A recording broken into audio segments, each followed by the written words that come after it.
नमस्कार। जय श्री कृष्ण। श्री राधा कृष्णाय नमः। कार्तिक मास महात्म्य 35वां अंतिम अध्याय।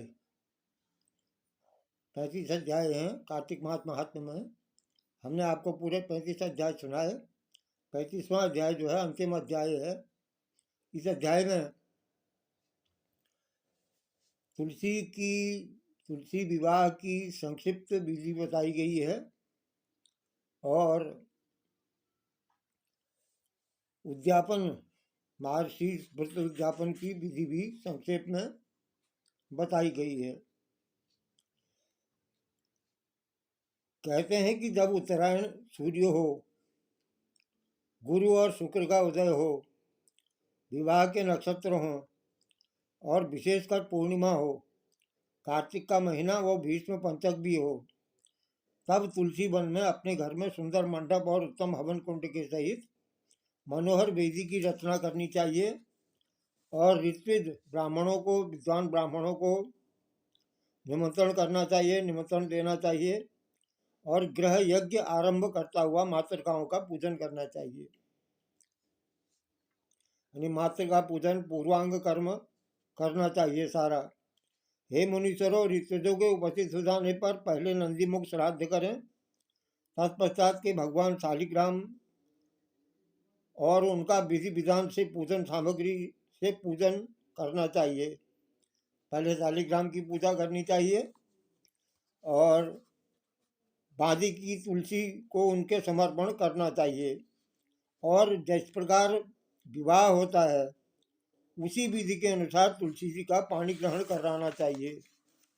शालिग्राम और तुलसी का विवाह की विधि के अनुसार ही करना चाहिए और उसके पश्चात जो है विधि पूर्वक होम करना चाहिए, यज्ञ करना चाहिए और सपत्नीक, यजमान, भाई, बंधु, सेवकों के साथ चारों ऋतुजों के सहित विष्णु भगवान की प्रेम प्रदक्षिणा करता हुआ शांति पाठ करना चाहिए और मंगल गान के साथ साथ बाजे भी बजवाने चाहिए। ऐसा हो जाने के बाद यजमान को गोदान करना चाहिए, सैयादान करना चाहिए और ब्राह्मणों को दक्षिणा दे करके और उनको भोजन करा करके वह तृप्त करना चाहिए। इस प्रकार जो मनुष्य श्रद्धा भक्ति हो युक्त होकर के सत्य और शांति संतोष को धारण करता है, विष्णु भगवान को तुलसीदास समर्पण करता है, वो समस्त पापों से रहित होकर के संसार के सुखों को प्राप्त करता हुआ अंत में विष्णु लोक को प्राप्त होता है। इसमें कोई संशय नहीं है। जिस प्रकार से तुलसी जी के विवाह की विधि बताई गई उसी प्रकार से आंवला, समी और पीपल के विवाह की विधि भी होती है। उसी तरीके से समी, आंवला और पीपल के विवाह की विधि के अनुसार काम करना चाहिए। उद्यापन में बता रहे हैं कि कार्तिक शुक्ल चतुर्दशी को ही प्रातःकाल गंगा, यमुना, किसी नदी आदि में स्नान ध्यान करके तुलसी के समीप चारों द्वारों का एक मंडप बनाना चाहिए। फिर पूर्व के द्वार से आरंभ करके क्रमशः निर्मित 4 द्वारपालों को स्थापित करना चाहिए, जिनके नाम शील, सुशील, जय और विजय हैं। इसके पश्चात तुलसी की जड़ के समय भी एक वेदी बनाकर उस पर सर्वतोभद्र चक्र बनाना चाहिए। वेदी के पश्चिमी भाग में पूर्व की ओर मुख करके बैठ जाएं। इसके पश्चात ब्राह्मण द्वारा संकल्प आदि करके आचार्य का वर्ण करें।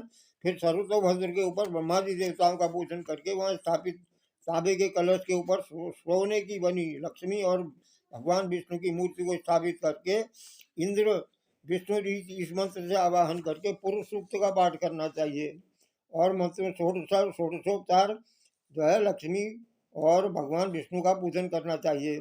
चारों ओर के द्वारपालिकाओं का भी पूजन करना चाहिए।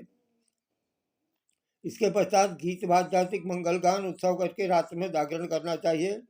पूर्णिमा के दिन स्नान ये चतुर्दशी का काम बता रहे हैं। चतुर्दशी को ऐसा करना चाहिए। उसके बाद पश्चात दूसरे दिन पूर्णिमा के दिन स्नान आदि से निवृत्त होकर के पवित्र होकर के अग्नि की स्थापना करनी चाहिए और भगवान विष्णु को तिल, घी आदि से हवन करना चाहिए। यानी जो है विष्णु और लक्ष्मी जी का हवन करना चाहिए। फिर सर्वतोभद्र मंडली देवताओं के लिए जो पूर्वांग आदि कर्म जो वेदी आदि बनाई गई हैं उनका पूजन करना चाहिए। उनके लिए भी एक एक घी आहुति देकर होम को समाप्त करना चाहिए। उसके पश्चात जो है पूर्णाहुति देनी चाहिए। उसके बाद सपत्नीक यजमान जो है सपत्नीक 31 ब्राह्मणों को आमंत्रित करा करके उनका आचार्य का यथाशक्ति वस्त्र अलंकार आदि से पूजन करना चाहिए। यथाशक्ति भोजन कराना चाहिए। प्रार्थना करनी चाहिए कि आप लोगों की कृपा से मेरा कल्याण हो। कार्तिक के इस व्रत और उद्यापन के कुल के 7 जन्मों के किए पाप नष्ट हो जाते हैं।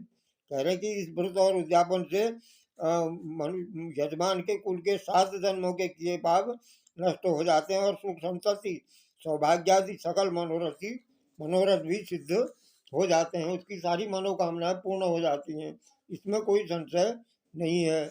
इस प्रकार ये कार्तिक मास महात्मा का 35वां और अंतिम अध्याय और कार्तिक व्रत उद्यापन का जो है संक्षेप में वर्णन किया गया है।